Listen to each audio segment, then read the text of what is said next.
ఏపీలో మద్యం ధరల పెంపు అన్ని బాటిళ్లపై ఎంఆర్పీ పెంపు బాటిల్కు గరిష్టం ధర 10 వరకు పెరుగుదల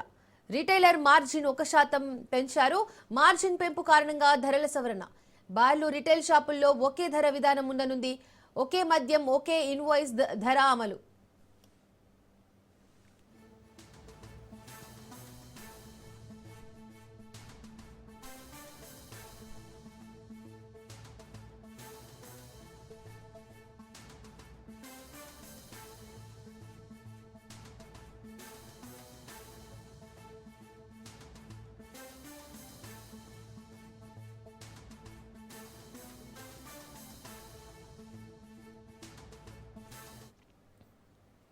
ఏపీలో మద్యం ధరలు పెరిగాయి అన్ని బాటిళ్లపై ఎంఆర్పీని పెంచారు బాటిల్కు గరిష్టంగా 10 రూపాయల వరకు ధర పెరిగింది రీటైలర్ మార్జిన్ 1% పెంపుతో ధరలను సవరించారు బార్లు రీటైల్ షాపుల్లో ఒకే ధర విధానం అమలు చేయనున్నారు ఒకే మద్యం ఒకే ఇన్వాయిస్ ధర అమలు కానుంది